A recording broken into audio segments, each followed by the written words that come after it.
because regardless of what the test shows, I'd want them to be quarantined for 10 to 14 days because this is a high-risk exposure. Brian, we were talking about this 45 minutes ago before the president's test came back positive. So that's number one. Let's retrace the steps because it's critical to do that for a few reasons. Did the vice president's team and everybody in Case Western, were they exposed? Because it's not hard to turn back the tape and say, my goodness, if Hope Hicks was symptomatic on Wednesday, say morning or afternoon, people, especially young people, go through a phase where they're what we call pre-symptomatic. And that can be for a period of time, 24 hours, who knows, it's uncertain based on the individual. They can be pre-symptomatic but infectious to others after they've been exposed. So you get exposed, then the virus incubates for as short as potentially 24 hours, and then you're maybe pre-symptomatic for who knows how long before you develop symptoms, if you develop symptoms.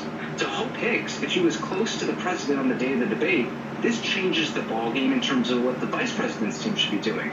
And then finally, I'll say, Brian, if the president's team knew that Hope Hicks was positive and that they were all in close contact with her, why did he go to an event today and willingly, volitionally, frankly, expose other individuals at a fundraiser?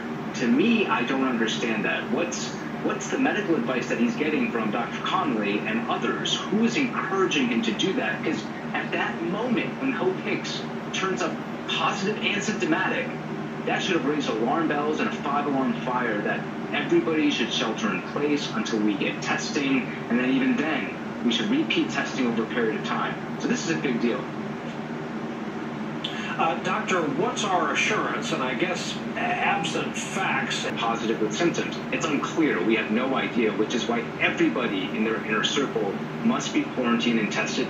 I'm not saying it for any other benefit than their own health and the health of their loved ones, number one. But then we need to identify and do a massive contact tracing effort to see who they may have exposed, in addition to the vice president's team, every one of each of their families, because their families were in that enclosed space. This changes everything. But yes, the presidential race has been fundamentally altered tonight.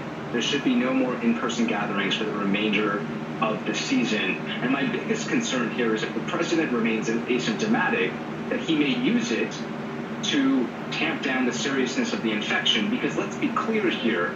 Let's hope everybody stays well and healthy. But this was preventable. They were not wearing masks per report on the flight. They've been saying mocking masks in some cases.